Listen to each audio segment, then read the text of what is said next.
Ok, gravando. Então, muito bom estarmos juntos aqui nesse encontro informal de férias. Sempre bom a gente se reunir para bater esse papo gostoso, sem a necessidade de nos atermos ao estudo propriamente dito, mas principalmente à reflexão.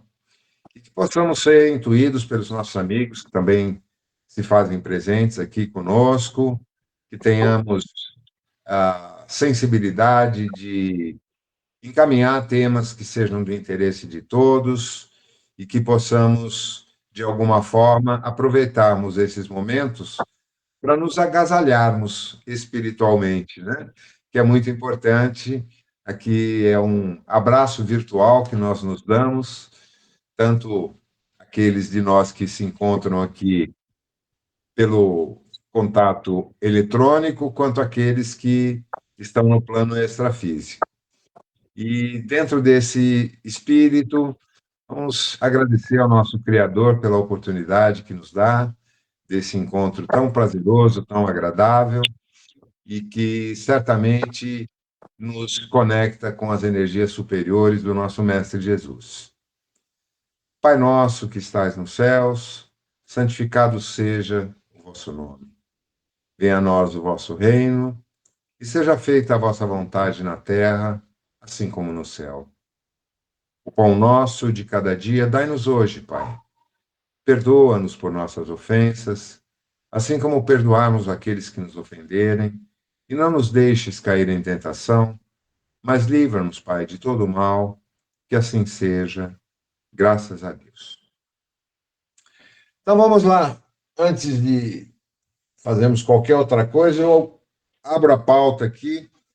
A Mônica já tinha, inclusive, sugerido alguns temas que estão no seu campo de interesses nesse momento. Se você quiser iniciar por aí, Mônica.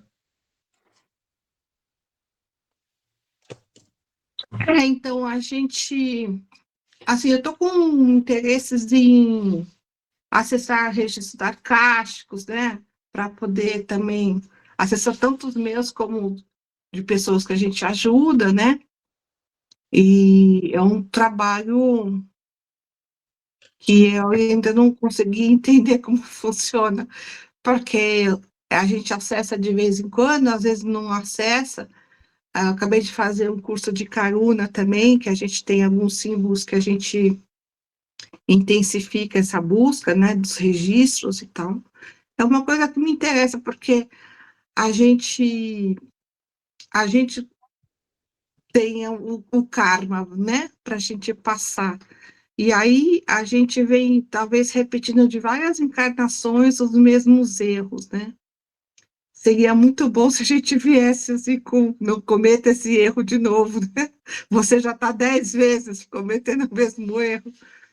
Então, é um assunto que me fascina. Eu não sei ainda como é que a gente acessa. Sinceramente, eu não sei. Às vezes eu acesso, às vezes não. É uma coisa que eu estou tentando estudar para ver como é que faz.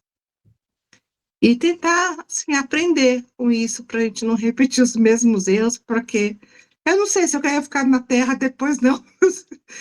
Não sei como é que vai ficar aqui, se vai ficar bom, se vai ficar ruim. Também não sei se eu sou, vamos falar assim, tô na banda do bom, do ruim, né? Então, tentar melhorar, né, um pouquinho. Então vamos começar por um nivelamento aí. Quem não sabe o que é registro acástico? Por favor, dá um toquezinho. Cris, só você? Todos os outros já ouviram falar a respeito, pelo menos, né? Eu também não sei o que é. Então tá, duas, Zezé.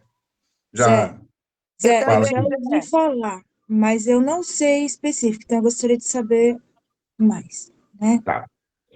Eu não me atrevo a dizer que eu também sei profundamente a respeito, mas já li bastante, já ouvi várias palestras interessantes a respeito disso, e faz parte de um conjunto de crenças que vem da mais remota antiguidade, em especial da cultura da Índia, né? É uma palavra em sânscrito, que é a língua mais antiga do continente ali, e que Eu vou procurar colocar de uma maneira bem simples e bem contextual para que fique mais fácil nós entendermos. Hoje, se você digita ali no Google ou no YouTube qualquer coisa, qualquer palavra, qualquer nome, em segundos, ou menos que isso, em fração de segundos, você vai obter muitas informações a respeito disso, correto? A gente sabe que todas essas informações, elas estão naquilo que se convencionou chamar de nuvem, não estão num arquivo específico, nem tampouco num determinado banco de dados. Essas informações, elas são fragmentadas em milhões de pedacinhos, de bits, que são jogados e distribuídos para todos os equipamentos que estão conectados. Quando alguém acessa o pedido de informação sobre isso, o sistema, através da internet, da web, vai buscar todos esses pedacinhos e juntá-los e responder sobre isso. Eu me recordo, logo que o YouTube começou a operar no Brasil, eu estava na casa da minha filha, se não me engano, estávamos meus filhos, uma turma de amigos, tal, e eu fiquei encantado com aquilo, que eu sou de uma geração em que, principalmente em relação à música, que eu sempre curti demais, as informações que nos chegavam eram muito limitadas e muitos discos, por exemplo, que eram lançados na Europa, nos Estados Unidos, só chegavam até nós meses, às vezes até anos depois.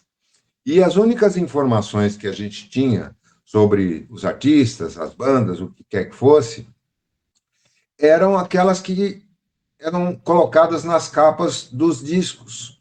E no Brasil as capas eram bem precárias, não tinha muitas informações. Eram raros os álbuns que tinham bastante conteúdo, fotografias, toda a ficha técnica daquele álbum e tal. E eu até duvidei um pouco, eu falei, não é possível que a gente vai encontrar tudo. Aí, duvido, pai, que você lembre de algo que a gente não vai encontrar no YouTube. Falei, tá bom, eu quero... digita aí, porque na época tinha que digitar, não tinha comando vocal, né? Churrasquinho de mãe com Teixeirinha. A Marina lembra disso, né, Marina? A Mércia, talvez. A Mônica, eu acho pouco provável. Menina, e não é que me aparece um vídeo do próprio Teixeirinha cantando a música, que tinha aquele apelido jocoso de churrasquinho de mãe, quando na realidade era uma coisa muito triste, né? Era o maior golpe do mundo que eu sofri na minha vida, foi quando vi minha mãe querida queimando no barraco onde morava, tal, uma coisa assim trágica. A partir daí eu não duvidei mais nada. O registro acástico, ou o akasha, que é a palavra-chave, ela representa o registro de tudo o que foi experimentado, praticado, dito ou experienciado por todos os seres do universo e que ficam registrados naquilo que nós podemos chamar de éter, ou fluido cósmico universal, ou, melhor ainda, nuvem de conhecimentos. Então, desde o nosso nascimento nessa existência, até antes disso, o período em que estávamos ainda em fase de formação no ventre da mamãe, até o último suspiro nessa existência, tudo o que pensamos, fazemos, agimos, fica registrado. E também todas as experiências anteriores que cada espírito teve ao longo dos éons do seu desenvolvimento, desde a mônada principal. Isso, segundo os hindus, se aplica a tudo, aos planetas, aos sistemas, às galáxias, às nebulosas. E a cada indivíduo, desde os primórdios da sua formação, ainda como grãos de poeira. Basicamente, esse é o ponto.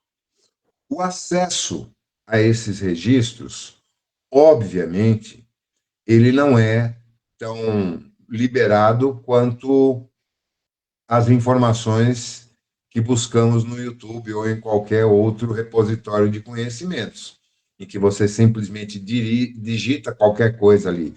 Ou hoje, dá um comando vocal, basta. Você pega no teu celular ali, coloca o microfone e fala lá qual o primeiro álbum do Caetano Veloso, qual foi o presidente dos Estados Unidos em tal ano, ou qualquer informação que nós solicitamos, imediatamente a gente recebe um monte de informações. No caso do registro acástico, o acesso a ele, só, no meu entendimento, é possível por consciências que estejam, primeiro, suficientemente desenvolvidas, espiritualmente falando e moralmente falando, tá? E quando há, de alguma forma, a permissão para que isso ocorra. Segundo nos informam os nossos amigos do outro lado, os espíritos superiores, como passamos a chamá-los, eles têm como acessar informações, por exemplo, sobre encarnações pregressas daquele que esteja sob sua atenção ou que ele esteja orientando e ajudando até um determinado ponto. Porém, até aí há limitações. Mesmo aqueles que consideramos como espíritos superiores, na nossa capacidade de entendimento, eles estão até uma determinada faixa. Daí para cima, eles estão tão... O cima embaixo também é uma expressão inadequada, mas, digamos, em termos de elevação, estão além da nossa capacidade de compreensão e não tem conexão nem interesse direto naquilo que um ser humano atualmente encarnado no planeta Terra, por exemplo, esteja fazendo. Os cuidados e as atenções dele estão em outro nível, em outra esfera de conhecimento. Mas, quando, por alguma razão, se faz necessária alguma intervenção, eles teriam acesso a esse grau de informações. No campo mediúnico convencional, planeta Terra, onde nós estamos, e nas nossas parcas e limitadas capacidades, acredito eu que são muito poucos aqueles que conseguem acessar mesmo informações recentes da presente encarnação ou da última encarnação de um espírito. A gente tem relatos, por exemplo, de Chico, em várias situações, em que ele, através de Emmanuel, comenta sobre determinadas experiências que um espírito teve no passado e que provocavam a situação na sua vida presente. Então, supõe-se que, não Chico, mas Emmanuel teria acesso a esses registros até um determinado ponto. Tá? No plano atual, eu desconheço médiuns que têm esse grau de profundidade, mas a gente percebe que, por exemplo, em algumas sessões de apometria, aquelas sérias que são levadas a efeito por pessoas não apenas competentes do ponto de vista intelectual, mas principalmente do ponto de vista moral, ou seja, se empenham em servir aqueles que buscam o atendimento, surgem canalizações que trazem informações importantes sobre experiências pregressas do espírito que está sendo atendido naquele momento ou daqueles que o acompanham na nossa designação pobre como obsessores, né? Mas que de alguma forma estão vinculados àquele espírito que está sendo atendido.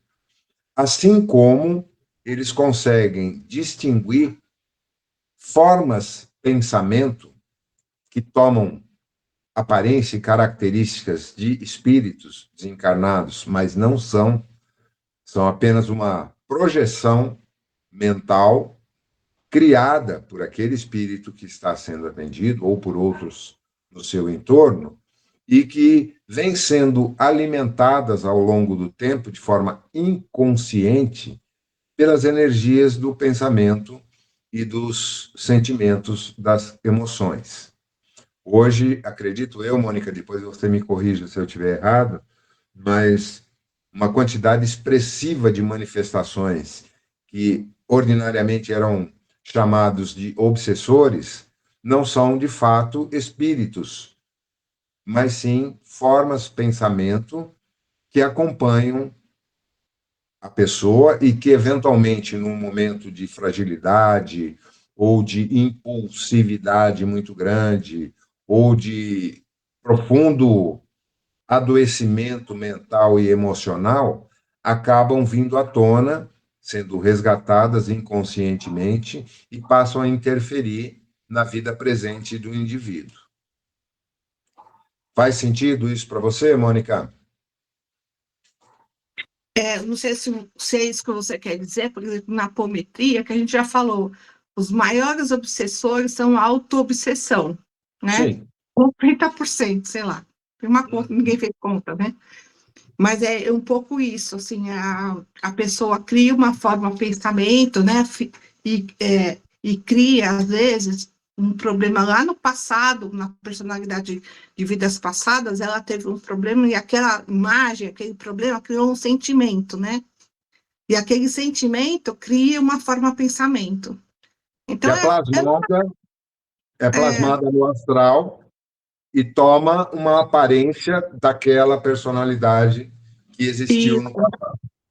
Então, assim, para nós que estamos fazendo tratamento, não importa muito se é obsessor, se é auto-obsessão, né? Não importa se eu estou tratando uma pessoa que ela faz parte do condomínio dela, se é ela mesma ou se é uma pessoa de fora. O importante é que se trate, né? O importante é que a gente socorra aquela personalidade ou aquele obsessor e tire daquela situação, né? Mas é isso que você está falando, assim, os nomes não fazem muita diferença, né? Mas é isso, são formas, pensamentos de personalidades que existiram em vidas anteriores. É uma droga, porque a gente fica preso às nomenclaturas, às palavras, né? E, principalmente, a conhecimentos de diversas fontes distintas que nem sempre estão alinhados entre si, porque a nossa base de informação dentro da obra de Kardec, naquilo que conhecemos como doutrina espírita, traz, sem dúvida nenhuma, um arcabouço, um acervo de informações muito preciosas, das quais a maioria dos espíritos não conhecem nem 10%. E a gente tende a ter uma atitude de reverência e de crença absoluta nos ensinamentos contidos na obra de Kardec, não considerando aquilo que o próprio Kardec evidencia, em especial no seu último livro, Obras Póstumas, mas também no Gênese, que aquilo era só o início de um estudo profundo e que não teria fim, que teria que dar continuidade ao longo dos séculos afora, e para os quais haveria sempre a necessidade de serem validados à medida em que os conhecimentos da ciência e do intelecto humano fossem evoluindo. Naquela época, se desconhecia 80% daquilo que hoje faz parte do nosso cotidiano. Então, muitas das informações trazidas pelas obras de Kardec já foram, vamos dizer assim, revistas e aprofundadas por obras mais recentes e pelo próprio desenvolvimento da ciência. Isso é fundamental que a gente tenha entendimento. E outra coisa importante, que poucas pessoas atentam para isso.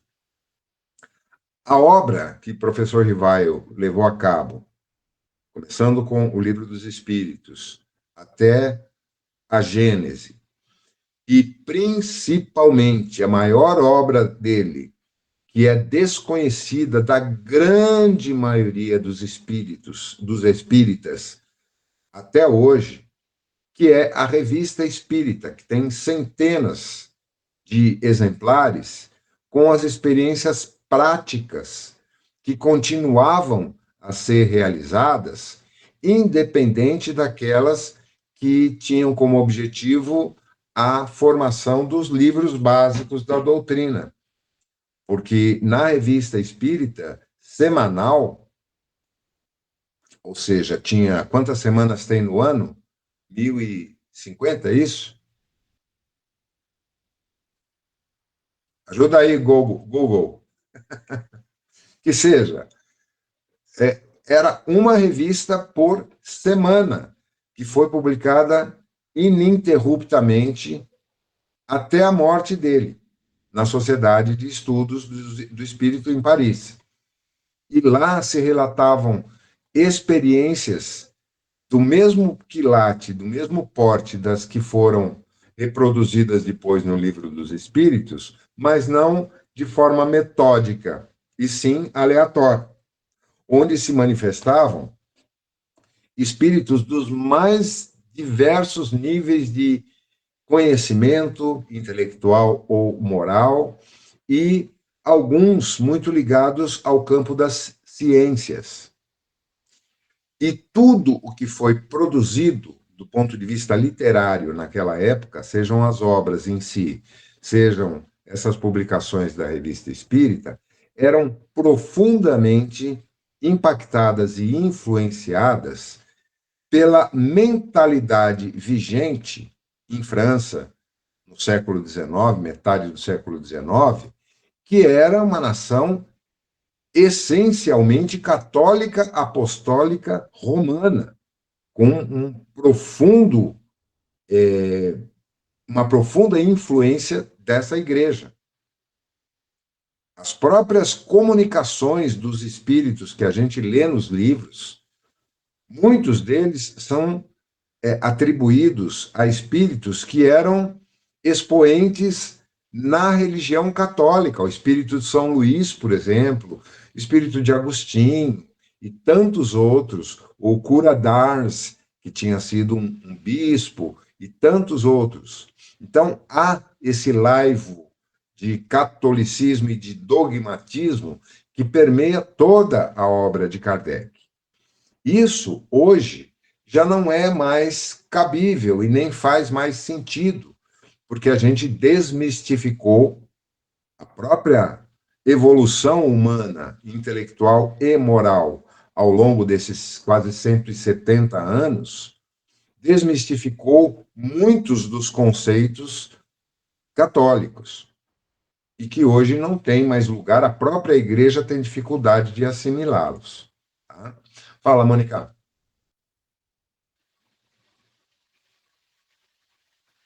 Esse tema é complexo. Eu não sei se quem perguntou, acho que foi Zezé Cris, conseguiu entender assim na prática, né? Então eu vou falar para vocês algumas coisas que já aconteceram comigo. Por exemplo, no meu último casamento, a gente estava numa sessão, eu nem estava sendo assistida, mas tiveram acesso aos meus registros e vieram me falar que eu fui casada com essa pessoa, já era a terceira vez que eu era casada com essa pessoa, e que a gente estava igual gato e rato, porque na primeira vez que a gente foi casado, ele me deu um golpe financeiro, isso deve ser bem longe. Na segunda vez, eu dei o troco nele, dei um golpe financeiro nele, e dessa terceira vez a gente veio para tentar ser só casado, né? Não ficar nessa rixa de dinheiro e tal, né? Eu não sei se isso me ajudou ou não a entender o relacionamento, mas claro que me fez pensar, porque a gente também passava por uma situação financeira difícil, né? Mas quando você sabe que isso é um problema, você começa a pensar de outra maneira. Porque você começa a pensar assim, é bom eu resolver esse problema agora, que senão eu vou voltar de novo à próxima encarnação com essa pessoa, né? Você começa a enxergar os erros para não cometer os mesmos erros de novo, né? Só que também é um pouco complicado, porque nem todo mundo está preparado para ouvir as coisas do passado, né? Vou dar outro exemplo. Uma professora minha acessou o registro acástico dela, ela não conseguia ter filhos, ela fez várias cirurgias, fez vários tratamentos, e ela não conseguia ter filhos de jeito nenhum. E aí acessaram os registros acásticos dela e viu, ela mesma viu, que ela era uma pessoa que fazia abortos no passado, né? Então, ela veio vamos falar assim, com esse karma, né, de ter que lidar com essa situação, porque ela cometeu um erro no passado. Então, ela não ia poder ter filhos, né, porque ela prejudicou várias pessoas no passado, né, com os abortos, né. E aí, ela entendendo isso, ela desistiu de ter filhos ela mesma e adotou uma criança. Então, assim, ela falou que foi horroroso, a visão foi horrorosa, as coisas foram muito feias, né? Se a pessoa não está preparada para ouvir, pode mudar muito a vida da pessoa, né? Mas, por outro lado, se a pessoa está preparada para ouvir, é bom porque muda a atitude, né? Muda a atitude da pessoa. E aí, quando eu falei para ela assim, eu quero ver, eu sempre quero ver meus registros, né? Mas, mesmo que eu acesse um registro, que eu já acessei alguns registros de mim mesma lá no passado que não foram legais, de uma maneira, eu sempre penso assim, como eu melhorei, né? Porque se eu hoje acho que o que eu fiz lá no passado é horroroso, é porque hoje eu já não faço mais, né? Mas a gente tem que tomar cuidado, né? Para não deslizar de novo e ter que voltar numa encarnação de novo, pagando os mesmos erros, né? Não pagando, mas sendo as provas, né? Que a gente não cometa os mesmos erros. Não sei se ficou com exemplos para vocês mais claro o que é registro acástico. É o registro de todas as vidas, desde que a gente tem consciência, vamos falar assim. Por exemplo, já vi um registro acástico meu que a primeira encarnação na Terra eu fui golfinho. O golfinho tem um certo nível de consciência, então você consegue ter os registros dos sentimentos, né?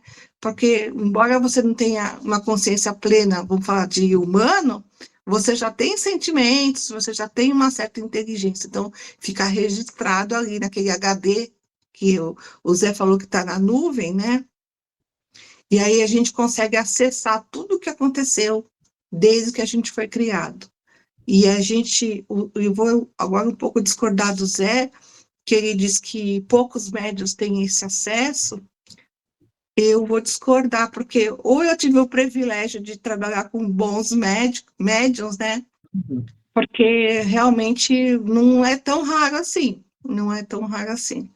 Eu que não estou naquela qualificação do Zé de ser uma pessoa mais elevada, né? Ser uma pessoa mais com moral, nada disso, não me considero dessa maneira, eu consigo acessar alguns registros. E quando eu estou trabalhando na mesa, mediunicamente na mesa, aí eu acho que eu tenho a ajudinha dos nossos mentores, né? E das pessoas, e dos mentores da casa. Mas aí eu acho que não sou eu que acesso o registro acástico, são eles que acessam e fofocam para mim, né? Então a gente sabe o registro acástico através de uma fofoca, né? Mas é isso, o registro é isso, é um arquivão de tudo que já aconteceu. Pedro? Opa, não, eu só queria fazer uma consideração, assim, do que eu já acompanhei em relação a esse tema, né? Foi muito pouco, né? Mas o que a Mônica falou agora há pouco veio a calhar com o que eu acompanhei mais relacionado à leitura, né?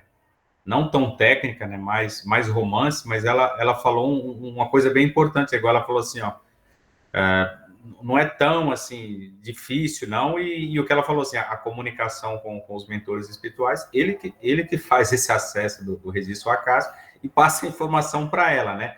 Na leitura que eu vi, além desse detalhe, eu vi que tem muito também relacionado ao registro, à energia, a energia também, né? Que é uma outra forma do registro acástico. Vou dar um exemplo, né? A pessoa vai numa casa, né, fazer, sei lá, um tratamento, um atendimento, e encontra um cenário, e ela, através da energia do local, dá para ela ter mais ou menos uma ideia, até pelo registro acástico, daquele ambiente, da energia que está ali, dos acontecimentos que ocorreram naquele local. Me corrija se eu estou errado, Mônica. Perfeito, isso mesmo. Às vezes a gente entra numa casa e a gente pergunta para o assistido assim, quem mora na sua casa? Ele fala, só eu e meu marido. Aí você olha, tem vô lá, tem cachorro, tem gato, tem periquito, tem... Aí você fala, mas você vê que não é obsessor, você vê que é da família, tá morando ali, né? Então você está vamos falar assim, acessando outros registros, né? Porque eu poderia ver um espírito ali e não saber quem é, mas quando eu olho e eu vejo que é vovó, então é porque eu estou acessando algum registro lá para dizer esse é parente de fulano, parente de ciclano, né? Então dá para olhar, assim, quando a gente vai em casa, em outros lugares, dá para ver, sim. Só uma observação, Mônica. Quando eu digo que são poucos os médiuns, eu digo em relação à totalidade daqueles que exercem mediunidade.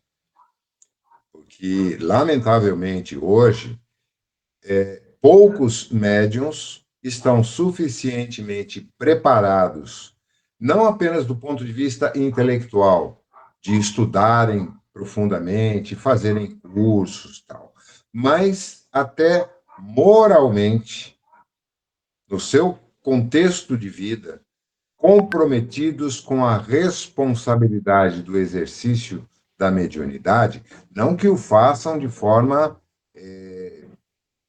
proposital, mas por falta de cuidado consigo próprios, e acabam carregando consigo todas as circunstâncias do seu cotidiano, da sua vida, e, de alguma forma, isso compromete o acesso a conexões mais elevadas. É nesse sentido que eu me refiro. Tá?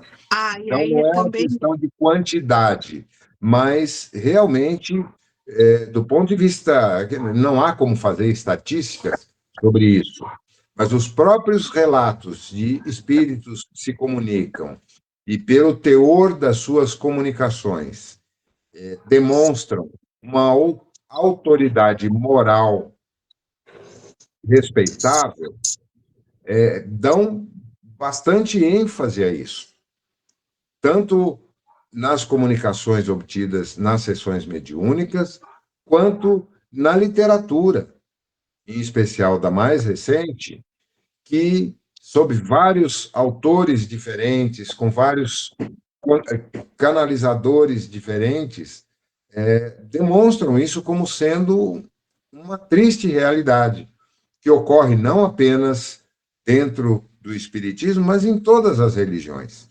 pessoas muito bem intencionadas, que estão com o sincero desejo de serem úteis, porém não têm ainda a compreensão de que tem que transformar a sua própria vida em todos os níveis, no pessoal, no familiar, no afetivo, no profissional, no dia a dia, nos seus hábitos, nas suas formas de expressão. Por exemplo, não tem nada de mal, e nem seria comprometedor, alguém, por exemplo, que trabalha no exercício mediúnico e que, vez por outra, vai se reunir com amigos num evento social, num churrasco, e toma uma cerveja, ou toma um vinho, toma uma caipirinha, com moderação, de vez em quando. Não existe nenhum problema nisso, nenhum impedimento de essa. Agora, há aqueles que têm o hábito de tomar uma cervejinha todo dia, ou um esquinho. Opa, aí já começa a haver um certo grau de comprometimento, não apenas pela ingestão do álcool, mas em que companhias essa pessoa costuma beber. Ah, no barzinho, com amigos, por exemplo, tá se vinculando a uma egrégora de seres, tanto encarnados quanto desencarnados, que se afinizam pelo gosto do álcool. Isso, em alguma medida, provoca uma interferência no padrão energético daquele médium. Ele pode ficar sem beber nos 3 dias que antecedem o dia de trabalho mediúnico. E, obviamente, no dia. Se abstém de comer carne vermelha, evita discussões no dia do trabalho mediúnico. Mas nos outros 6 dias da semana, ele não tem esse mesmo cuidado. Então, em alguma medida, esse impacto, que, gente, nós somos humanos, falíveis, vivemos diante de circunstâncias várias, em todos os círculos, em todas as áreas da nossa vida, que, em alguma medida, impactam o nosso padrão energético. Tem gente, por exemplo, que é viciada em telejornais e assistem religiosamente pelo menos uma ou duas expressões jornalísticas por algum meio, computador, celular, televisão. Outros adoram filmes de alta violência. É uma diversão, é um lazer, ou séries, o que quer que seja. Ora, o padrão mental, a mentalidade daquele que se expõe e que permite que, através dos seus olhos e ouvidos, esse volume de informações de baixo teor vibratório impactem, mesmo que ele se abstenha daquilo no dia do trabalho mediúnico, aquilo está contido no seu conjunto, no seu registro, e vai, em alguma medida, ou limitar a sua capacidade de conexão, ou atrair e servir como um veículo para que outras consciências se manifestem ali, e nem sempre com as melhores intenções.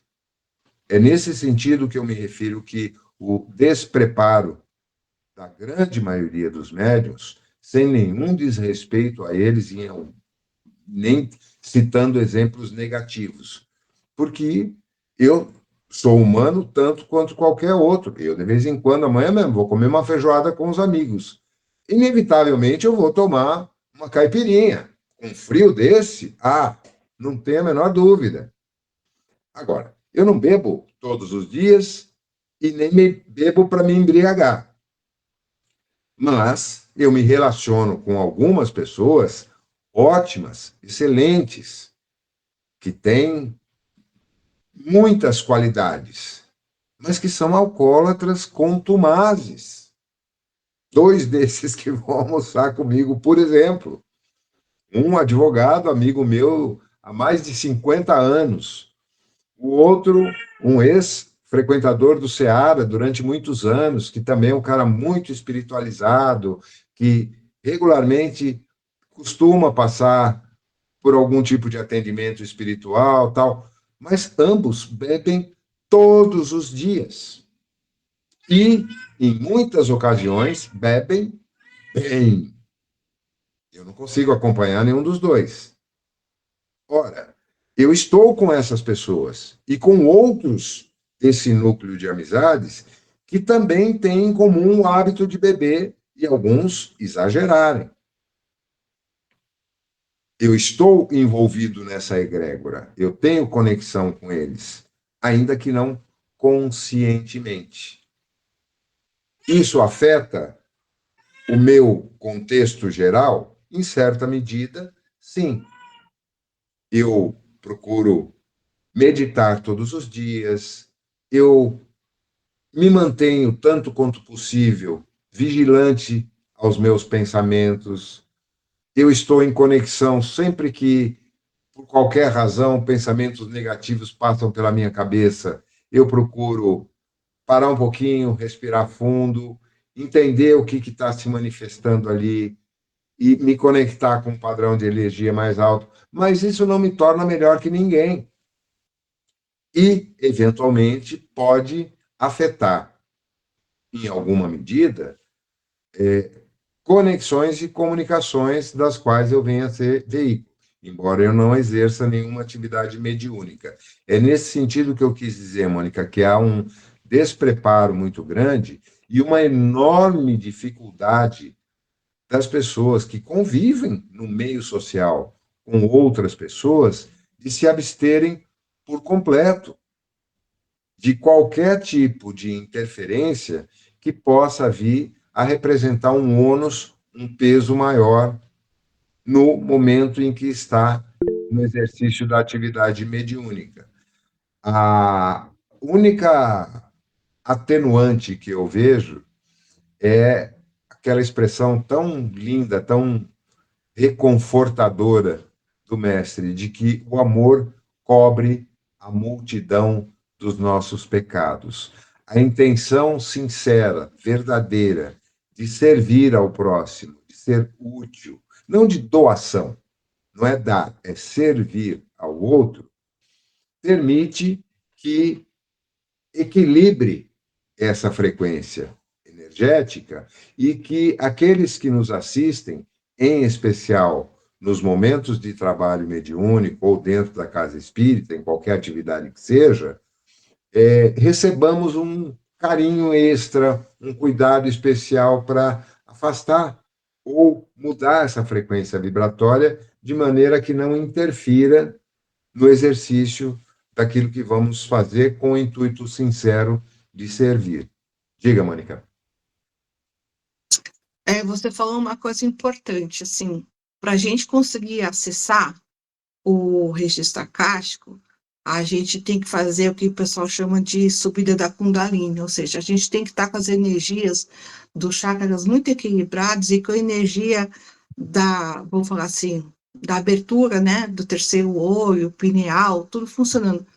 Uma pena que o Guilherme não está aqui, que ele sabe dessas coisas de cor é salteado.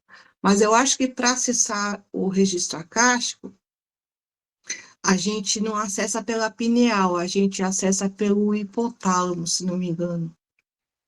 Então, eu acho que é tipo uma ponte, né? Fecha um circuito, hipotálamo e pineal, mas no fim é assim, você tem que estar com a energia toda nos chakras superiores para conseguir viajar no tempo, né? Poder acessar esses registros. Não sei se viajar no tempo é a palavra certa, né? Porque eu não sei se existe um registro tipo HD que está filmando ou se é simplesmente a gente consegue dar um salto no tempo e olhar a situação. Ou estamos recebendo informações, como você citou, de outros espíritos, outras entidades que estão ali numa condição mais, não diria privilegiada, mas oportuna, qualificada, para acessar essa informação e retransmiti-la para o médium, no caso, para você.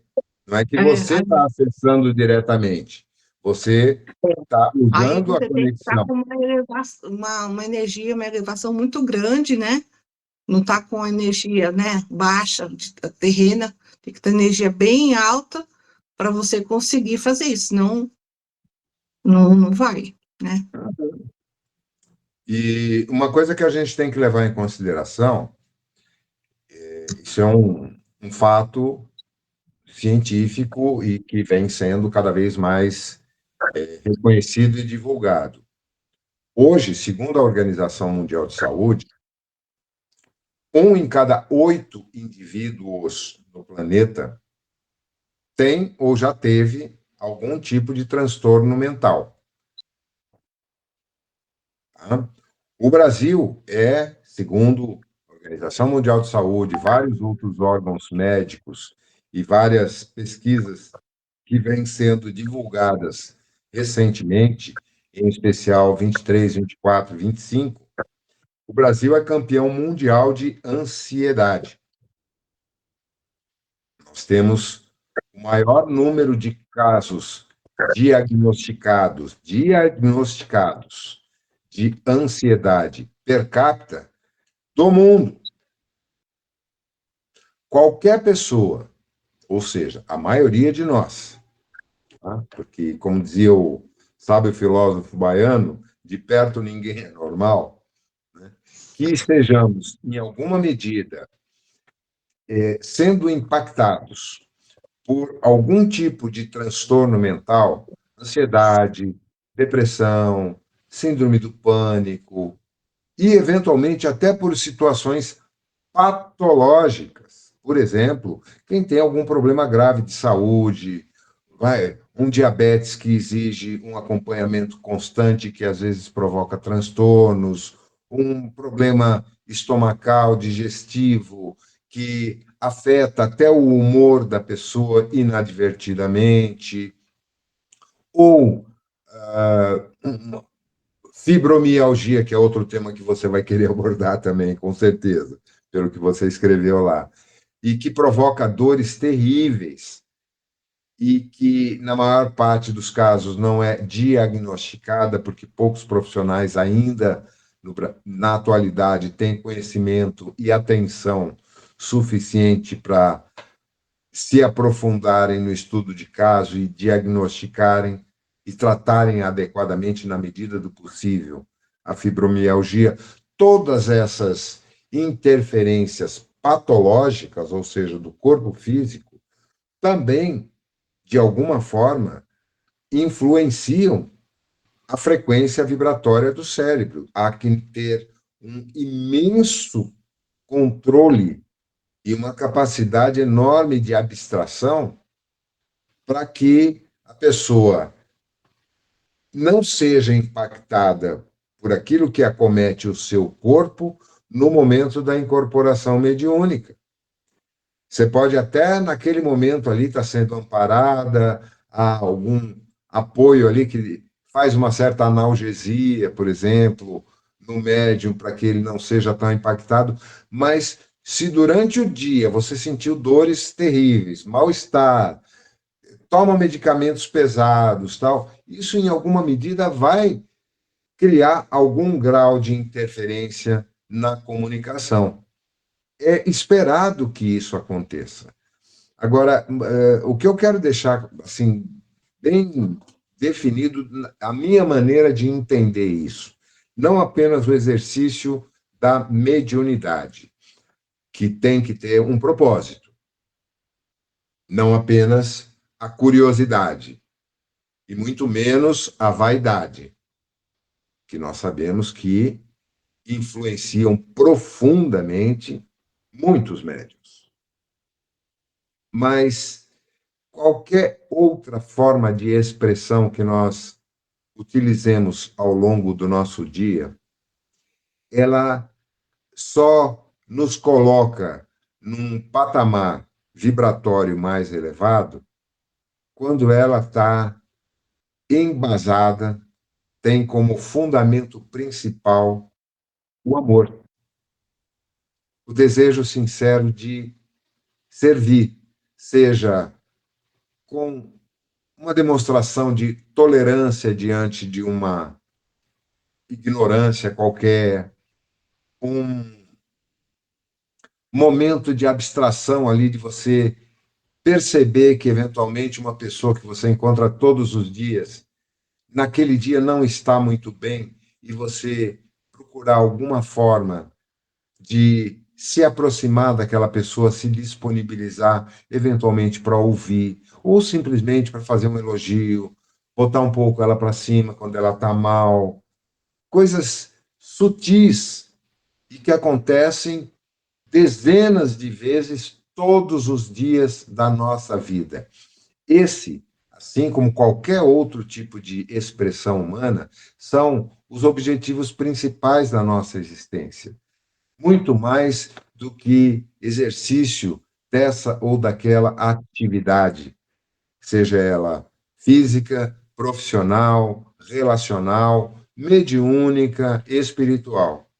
É o cuidado com o outro, é nós estarmos disponíveis para detectarmos onde e quando podemos ser essa força que canaliza através de nós o amor que vai se dirigir àquela pessoa. Porque nós, por nós mesmos, não podemos nada.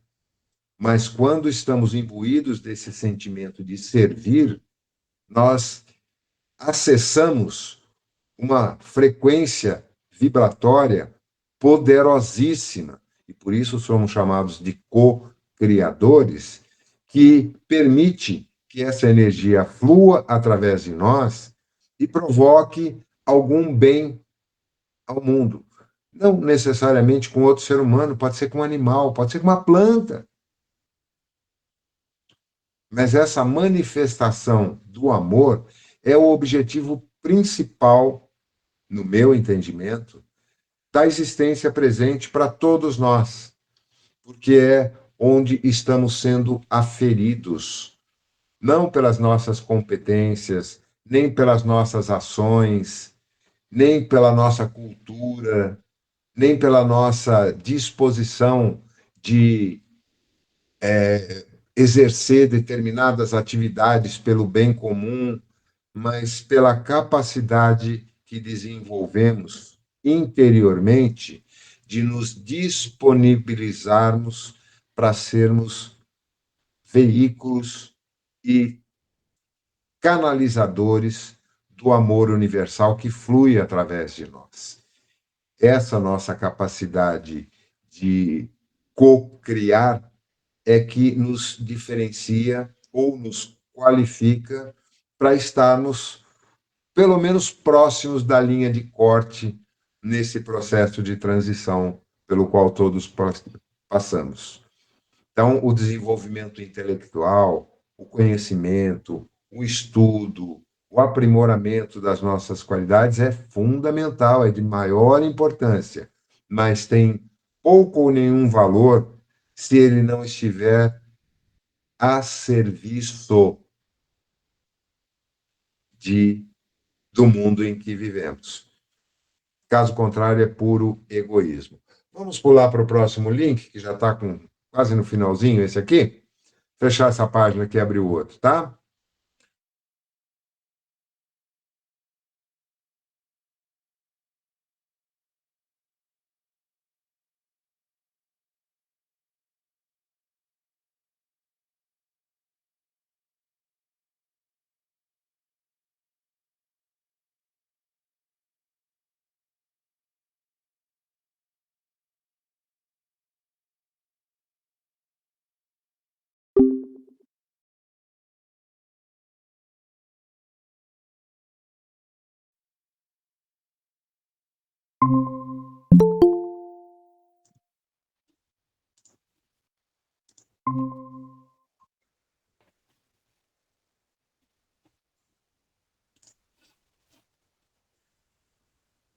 Voltando a Zezé. Oi, Cris, boa noite, querida. Você chegou Boa depois, noite. cumprimentei. Boa noite. Boa noite, boa noite. Não sei. Não, eu falei a outra Cris. Você eu já tinha cumprimentado. É a Cristina que está mastigando alguma coisa gostosa lá. Ó. Pronto, estamos todos aqui. Gente, até agora só eu e a Mônica falamos e o Pedrinho deu um pitaquinho.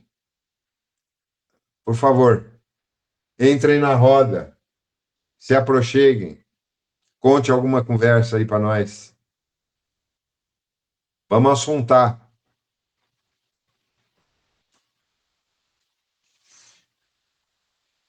Calma, calma, calma, calma. Não se Um de cada vez, por favor.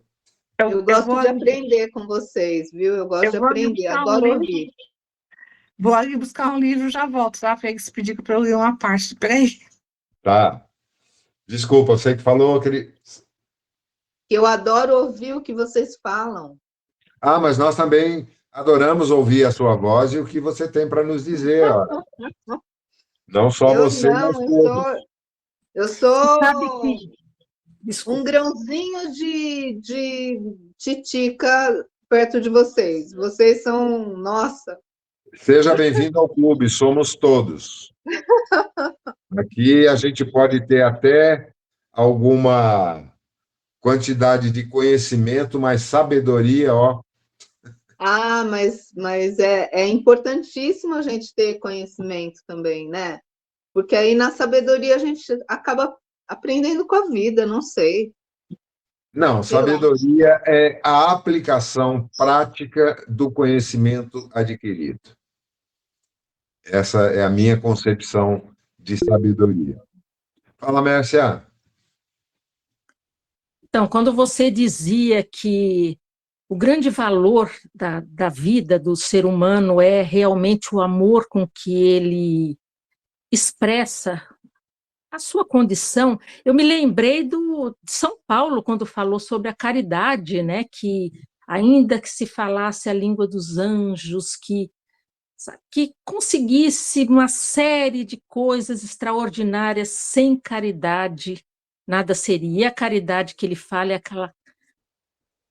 não é essa caridade que a gente acha, é muito além, né? É algo muito poderoso. Então, realmente, a expressão da caridade, do amor, é a finalidade que nós temos que atingir, né? Embora o conhecimento seja muito necessário, o estudo é sempre preconizado como primordial para o crescimento, para a evolução, a caridade, sem dúvida nenhuma, né? O amor com que nós possamos expressar as nossas atitudes, eu também acho, é realmente o ápice do que nós podemos desejar, e muito difícil também. Sem dúvida. A caridade é a expressão concreta do amor. E não deve nunca ser confundida com doação. Embora doação seja importante em muitas situações, sem sombra de dúvida, mas ela é um ato exterior e que muitas vezes não tem o envolvimento de amor, que é o que lhe dá base e substância. Senão é apenas um ato puramente material. E uma coisa que eu estava ouvindo há pouco, eu estava assistindo um podcast do Rossandro Klinger com a Maria Lúcia Galvão, e uma coisa que me veio assim bem forte, né? Talvez o pior mal da atualidade, no contexto em que vivemos, seja a indiferença. Nós estamos, enquanto sociedade, nos desumanizando.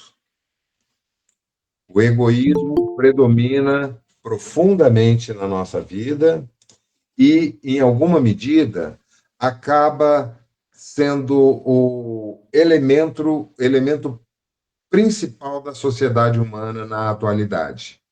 Então, se o indivíduo está lá, andando com seu carro blindado, morando dentro de um condomínio, para ele está tudo bem, ele se isola do que está acontecendo no restante do mundo. Ou aquele que tem minimamente um teto sobre a cabeça, está bem aquecido, está de barriga cheia, não está correndo risco de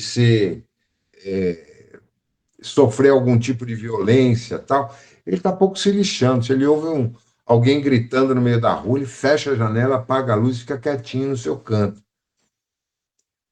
E, infelizmente, quando a gente chega mais perto da dor real das pessoas, que não ocorrem apenas com aqueles que se encontram na indigência, em situação de rua, ou em áreas de conflito, ou sendo perseguidos, mas às vezes acontece com alguém que está no nosso dia a dia e que, embora esteja aparentemente tudo bem com ele, a gente tem algum grau de sensibilidade para perceber, caso estejamos atentos a isso, quando alguém não está bem. E, ao nos disponibilizarmos para essa conexão e nos abrirmos para ouvir, demonstrarmos um interesse real no que a pessoa está sentindo naquele momento, de uma forma sutil, oferecermos qualquer tipo de suporte, de apoio, de compreensão, ou, eventualmente, procurarmos alguma forma de elogiar aquela pessoa naquele momento que ela está irritada ou está depressiva, que a gente percebe quando os outros não estão bem, se nós estivermos atentos a eles. E muitas vezes nós desperdiçamos isso. Às vezes a gente encontra alguém conhecido, querido, tal, dá um abraço, tal, dá um beijo no rosto, né? E a gente nota que a pessoa não está legal. Mas e aí, como é que você está? Está tudo bem? Ah, está tudo bem, está tudo ótimo. Ninguém fala quando não está bem, gente. É muito raro alguém ser assim transparente e, ao ser inquirido, está tudo bem com você? Fala, puta, não está não, cara. Bicho está pegando, não estou legal hoje. Quase ninguém fala isso. Nós mesmos não conseguimos fazer isso com frequência. A gente mascara as nossas dores, a gente camufla os nossos perrengues. Ninguém tem nada a ver com isso, eu não posso incomodar ninguém. Não, ninguém vai poder me ajudar mesmo. Será que não? Agora, se nós estivermos abertos para esse nível de conexão mais profunda com o outro e procurarmos aprender um pouquinho mais sobre inteligência emocional, para identificarmos no momento em que alguém está alterado, está falando num tom de voz mais alto do que de hábito, ou está mais agressivo, ou está mais retraído, e procurarmos, sinceramente, um pensamento, puxa vida, será que eu posso ajudar? Se for o caso, dá uma intuição aí, me ajuda. Essa intuição surge e a gente encontra um meio de estabelecer essa conexão que, em muitos casos, pode ser fundamental para aquela pessoa naquele momento, mesmo que ela não perceba.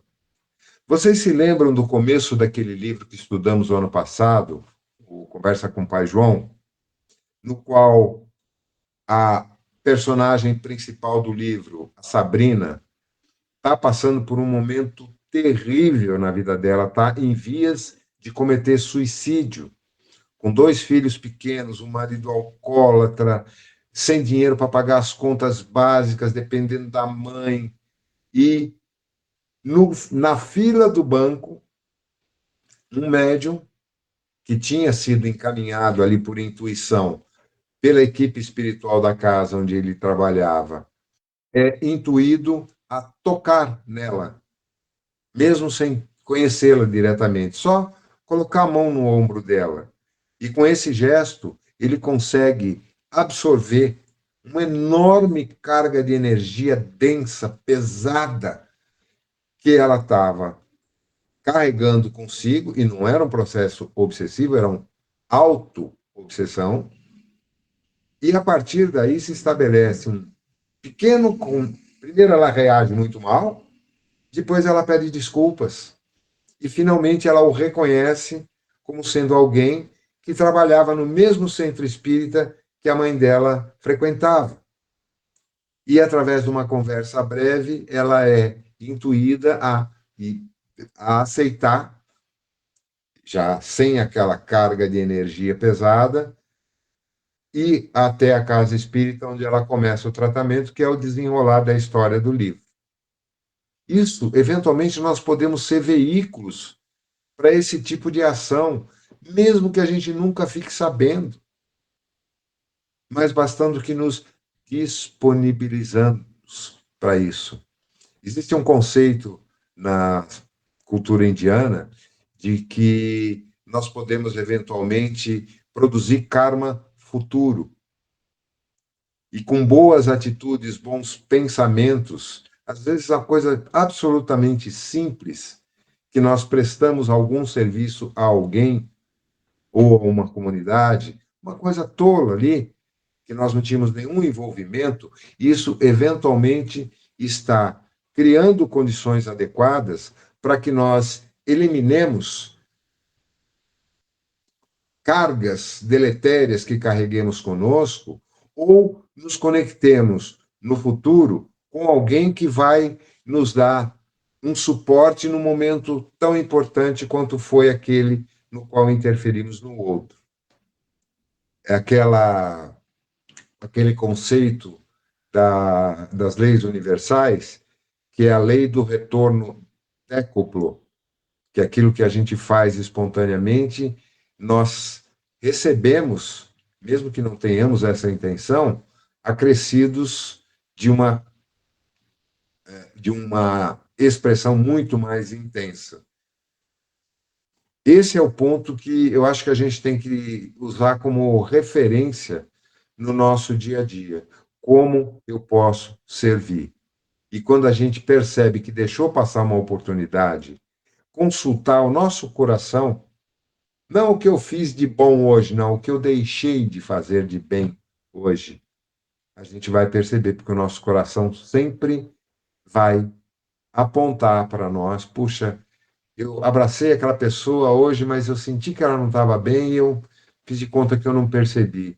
Ou eu vi alguém passando na rua ali em dificuldade, mas eu estava ocupado, estava com pressa, infelizmente eu não pude fazer nada naquela hora. Qualquer coisinha tola.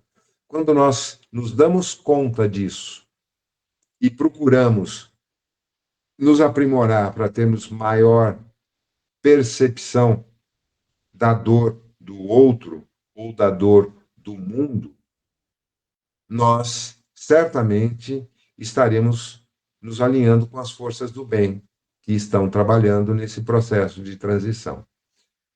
Antes de passar para você, Mônica, alguém mais? Oi, Sueli, boa noite, querida. Bem-vinda. Sueli? Acho que ela não está nos ouvindo.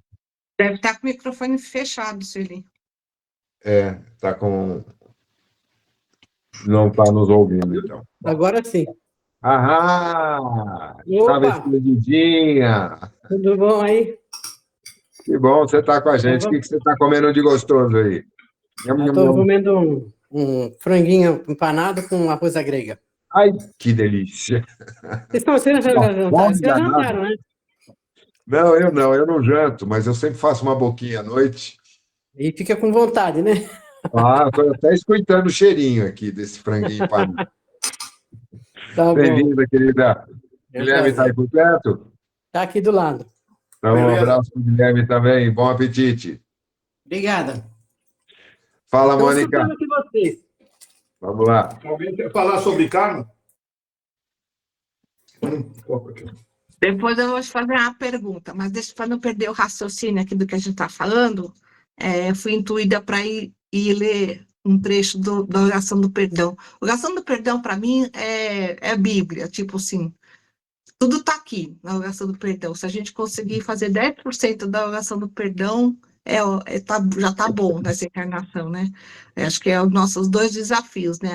Amar e perdoar, né? Então, se a gente conseguisse fazer um pouquinho disso, ia estar ótimo. Daí, Na eu ordem fiquei. inversa, perdoar para poder amar. Porque enquanto a gente não aprende a perdoar, a gente não consegue amar.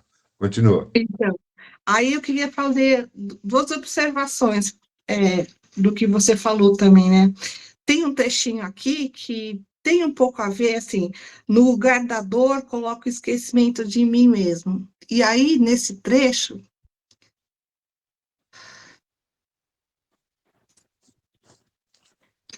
um pouquinho.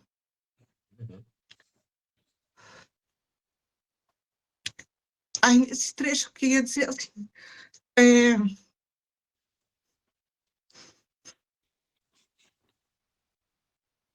eu vivo com dor, porque eu tenho um problema muito sério na coluna, assim como a Sueli também, né?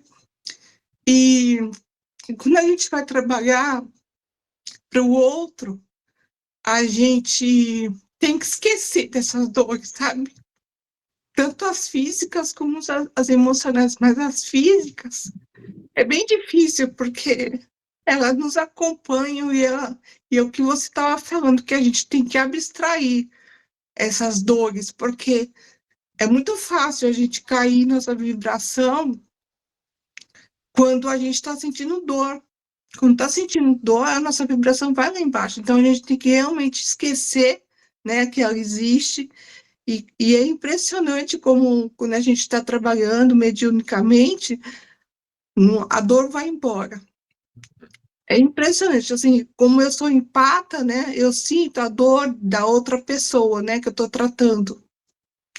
E eu não tenho dúvida, a maioria das vezes eu não tenho dúvida se a dor é minha ou da outra pessoa, porque quando eu vou trabalhar, eles isolam minha dor, eu não tenho dor nenhuma no corpo. Então, quando você estava falando, eu estava lembrando disso, e isso está na oração do perdão, né? De a gente esquecer nossas dores e seguir em frente, né? E a outra coisa que está pensando aqui é a questão de acessar os registros, né? Aí tem um trechinho aqui na oração do perdão que é assim: no lugar da revolta, coloco a fé na tua sabedoria e justiça. Então, aí a gente se pergunta assim: o esquecimento é uma bênção, né? Para a gente vem com tudo esquecido. Todo mundo fala, esquecimento é uma benção. Mas a gente também tem que ter fé, e acho que é essa a minha, talvez por isso que eu não consigo ser produtivo em acessar os registros, porque a gente tem que ter fé na programação que a gente fez para essa encarnação, né? Então, a gente tem que ter fé na justiça e na nossa programação. Então, não precisaria acessar nenhum registro meu do passado para conseguir superar meus desafios, porque eu mesma programei a minha vida, né? Tem que ter fé nisso, né? Que eu Ou tenho que pelo menos conseguir. participou do projeto. Pelo menos participei do projeto, né? E aí tem um trechinho também que diz assim, que eu seja naturalmente capaz de amar acima de todo desamor. Amar é o que você fala toda vez, né? Amar é tudo na vida, né? E amar as pessoas que a gente não tem afeto, né? Acima de todo desamor. Porque amar quem ama a gente é fácil. E Por de isso o estender, perdão vem antes. e de estender a mão ainda que mais completa, solidão e abandono. Eu acho que isso é também, assim, é bem marcante, né? De a gente conseguir, que você estava falando, né? Ah, está acontecendo alguma coisa na vizinhança, fecha a janela e nem percebo, né? Então, você poder estender a mão, mas mesmo que você esteja abandonado, mesmo que você esteja no esquecimento, mesmo que você esteja na pior situação, você sempre pode estender a mão para uma pessoa, sempre pode. Desculpa a emoção. Nada. Lindo você compartilhar essa emoção com a gente também. Porque a dor, Mônica, ela, para quem não sente, é uma coisa muito abstrata. Eu convivi muitos anos, décadas, com pessoas que sofrem dores terríveis a vida toda e que têm um alto grau de resiliência às dores por conta disso. E que só descobriu que não era normal as pessoas sentirem dor já na idade adulta, porque para ela essa experiência todo mundo tinha. Então ela não se queixava. E só começou a se abrir e expor quando realmente chegou num ponto de estar insuportável e principalmente de ter alguém ao lado que se interessou e deu crédito a essa sensação, mesmo que não houvesse um diagnóstico.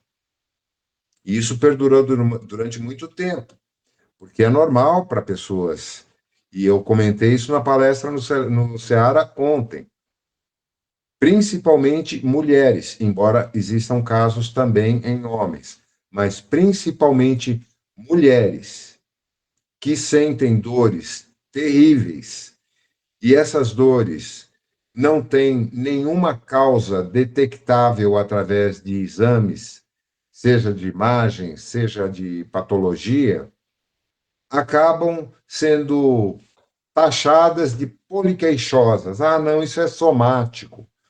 É coisa de mulher.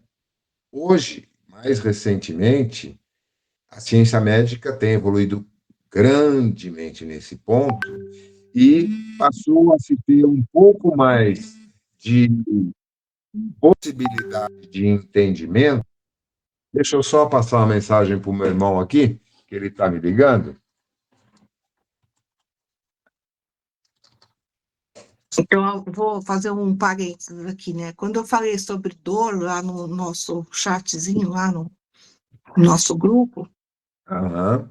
eu não quis dizer sobre as dores físicas que eu tenho, que acabou surgindo a conversa aqui, mas são as dores que eu sinto de manhã, depois de dormir, que eu deveria estar me sentindo melhor, né?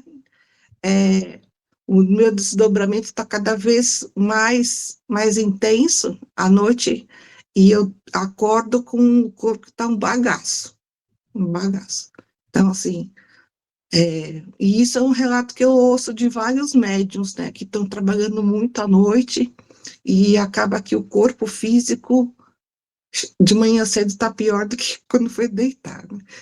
Engraçado, tem várias linhas de pensamento na espiritualidade, na literatura espírita em especial, que alegam que não é normal um médium que trabalha desdobrado durante o sono, ao despertar, sinta cansaço ou dores.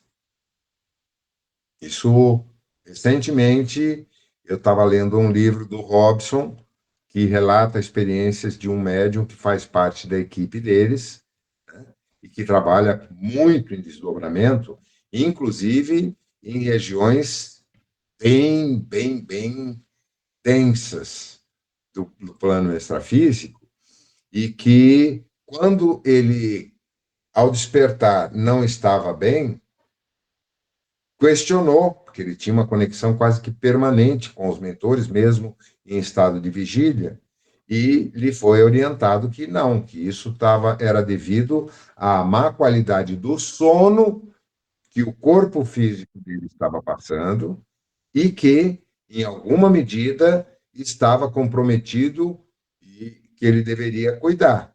Isso é um ponto muito importante. Eu não saberia dizer se é verdadeiro ou não, porque eu não tive essa experiência. Eu sei que, em alguns momentos, eu sinto um imenso cansaço pela manhã, não dá vontade de sair da cama. No sábado último, eu acordei com um amigo me chamando aqui em frente de casa. Puta, o que esse cara quer uma hora dessa? Eu olhei no relógio, eram 11h15 da manhã.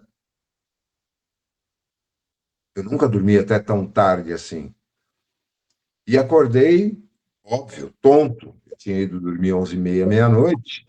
Dormi quase 12 horas consecutivas. Mas aí eu comecei a puxar. Eu não dormi às 11 horas, eu me deitei às 11h30, quase meia-noite, depois de ler algumas páginas de um livro, fiz a minha meditação, minha respiração profunda, uma oração de agradecimento, e fiquei fritando na cama até sabe Deus que hora. E não sei que horas eu realmente dormi. Então, muitas vezes, Mônica, e eu estava falando sobre dores, né? Às vezes, as dores físicas e o necessário tratamento farmacológico para torná-la minimamente suportável, através de analgésicos ou de anti-inflamatórios ou de corticoides, cada caso é único. Tá? Eu conheço bem, por exemplo, fibromialgia, é uma dor migratória, você já deve ter conhecimento sobre isso também, né, que atinge principalmente mulheres, etc, etc, etc. E que exige um tratamento multidirecional, não é apenas com analgesia, porque o analgésico, pregabalina, todas essas drogas extremamente potentes não fazem nem cosquinha. E exige um conjunto de medidas que envolve atividade física, que é fundamental. E tem pessoas que não conseguem sequer fazer 10 minutos numa esteira ou uma caminhada de 10 minutos ou qualquer outro tipo de atividade física. A alimentação, mudanças radicais, que às vezes são difíceis e dolorosas para quem vai tentar mudar o seu padrão alimentar, seus hábitos alimentares, depois da idade madura. É complicado.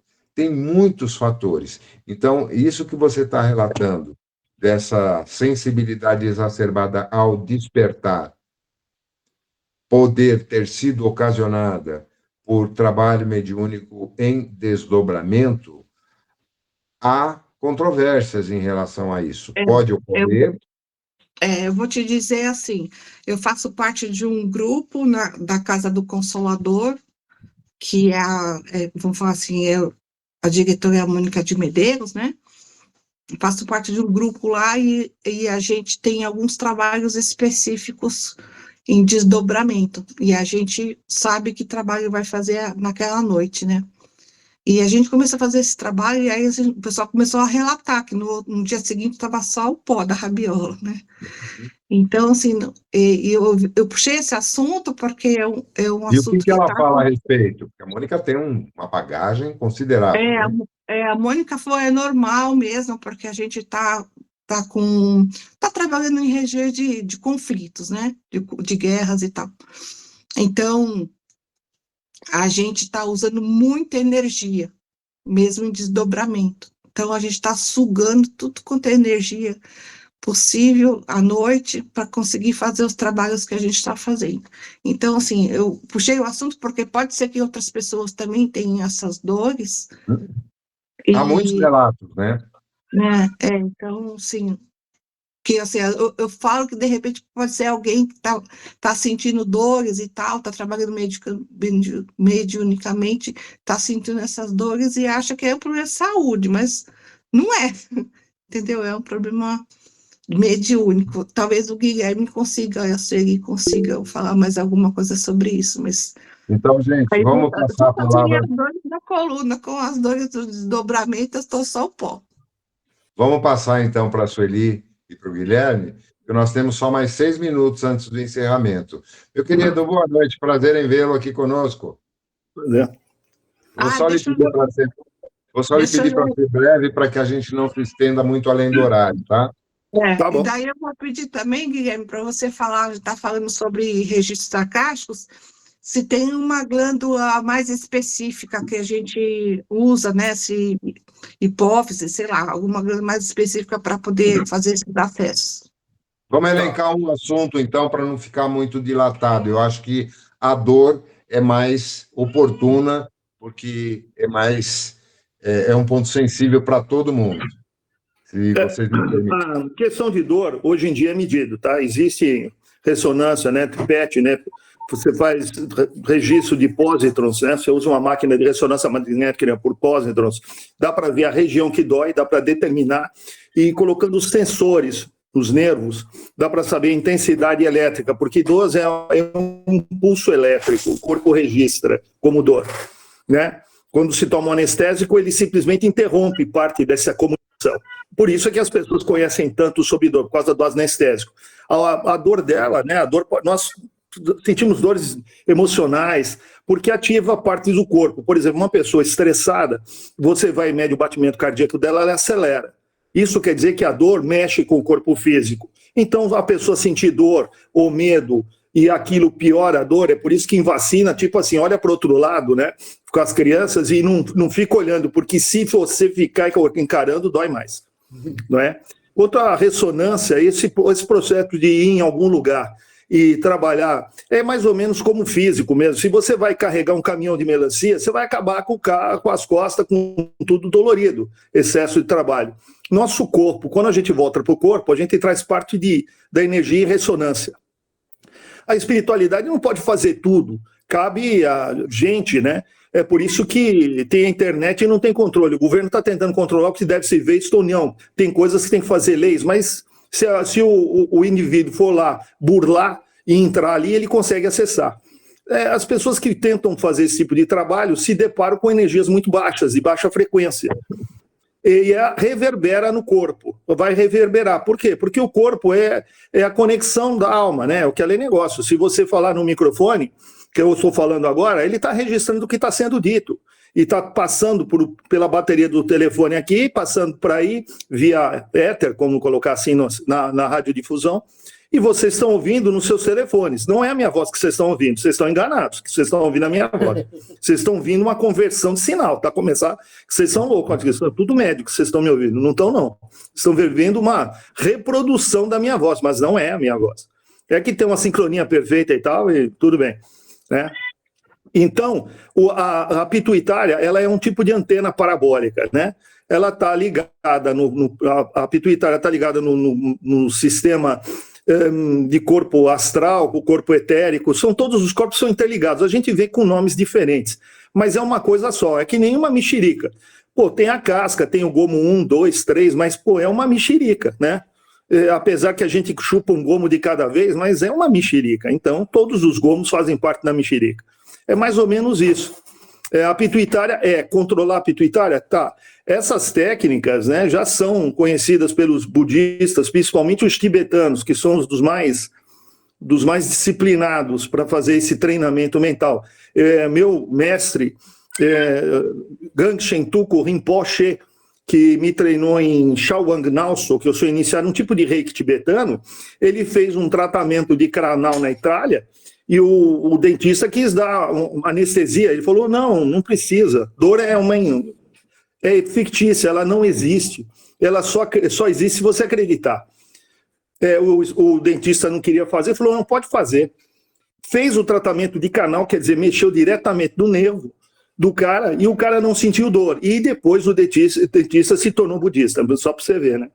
Quer dizer, então esses exemplos... Você está me lembrando do Lobsang Rampa. Que o Lobsang Rampa, na realidade, ele era, eu acho que era escocês, não, irlandês, canadense. Não sei. Canadense. Diz que ele era canadense, estava na Irlanda, sei lá, todo mundo fala, não é que ele adotou esse nome aí, mas ele pegou história de segunda mão, né? De mas tem qualquer muita jeito... coisa interessante, inclusive sobre controle de dor, muito... Olha, Olha, eu sou acupunturista, uso técnicas mais avançadas, usando radiestesia, tiro dor das pessoas na mão. Eu faço isso, a Mônica já viu fazer isso. Faço isso direto. Só porque simplesmente eu controlo a minha mente e controlo a dor da pessoa. Eu tiro a dor das costas da pessoa. A Mônica mencionou minha esposa, ela tem problemas de hérnia de disco em várias partes da coluna, quadril. Tipo assim, uma operação não vale a pena, porque eu trato, muitos dos meus pacientes que eu trato tem dores crônicas com pino, isso e aquilo, eu trato disso, as pessoas melhoram, eu faço isso direto. Então esse negócio que não, a dor tem que ter Não tem. Eu tiro dor das pessoas de estômago, de dor nas costas, fascite plantar, cervicalgia, lombalgia. É disso que toda quarta-feira eu fico fazendo, das 7 às 9h30 da noite, 10 horas da noite. As pessoas melhoram. Por que eu tenho gente sendo atendida por mim lá? Eu estou dizendo, não é só eu, é a técnica. Eu simplesmente estudei e li a técnica. A Mônica é outra pessoa que faz muito... É que eu me especializei mais na dor do corpo, tal, porque a pessoa chega reclamando ali. E outras pessoas, como você colocou, a dor da alma, que é a pessoa que... Eu trabalhei no CVV durante algum tempo. As pessoas vinham com dor na alma, né? E nem sempre você falar alguma coisa resolve. Eu não falava nada, só ouvia. E o cara melhorava, né? O que é pior, né? Então... O que é melhor.